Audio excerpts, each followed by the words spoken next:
warra mana nama bultii nama diiguu fedhu jaarsa jaartii nagaa wajjirtu adda facaasuu fedhu warra nageenyi itti mi'ooyne namni lama yoo walii kofle qalbiin isaa cabtu yaa akhi rabbi kana man godhi yaa abbaa kiyya namni kun mana tokko telefoona dawwalee mucaa xiqqaa mana jiru telefoona fuudhe duuba alo jennaan mee abbaan kiyya bakka dalagaa jira jeen ummaan tiyya bakka nyaatatti godhan alawaadaa jirti jeen haati tee huccuu akkam uffatti jeen huccuu diimtuudha jeen nyaanni keeysan arra maali jeen fuuli waan janni jirami arra nyaanni keeysan maali jennaan fasuuliyaa jeeni fuuli jeelisa walleen allahu alam haya mana keeysan keeysa biiffeen mana keeysanii maal jettaniini televiziyoonni mana keeysanii sooniidha moo maal jeniin soonii jeeni marmucaan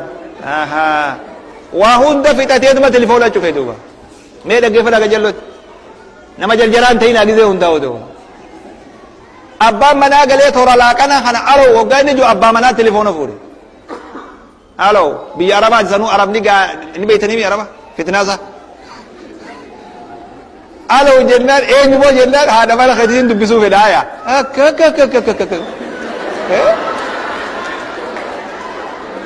arabni du'ee dabru isaa wayya akkana jira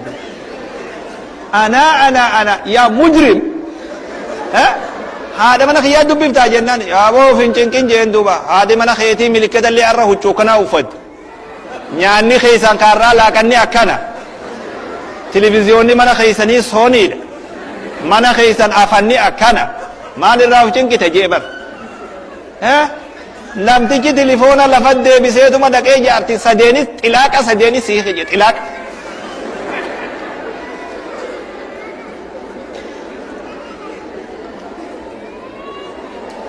yaa buleysomee waa naman kofalchiisu nama rifachiisa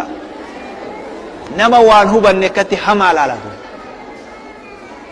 namni haadha manaa ta umrii wajji taa'u hanganuma shakka harrumatti oduu namaati maal taate balaa maal sibbu'e arra wal fuutanii arra seensaniif namitti arra dhufte maal jarjarri dillu kun maal ilaa haddii kanaa abdii walirraa dhabuun hoo namni yaamee waliin gaafatu maali rakkoon tokkoo akkanaa telefoona dawwale maali wanni kanaan jiru la إن جاءكم فاسق بنبأ فتبينوا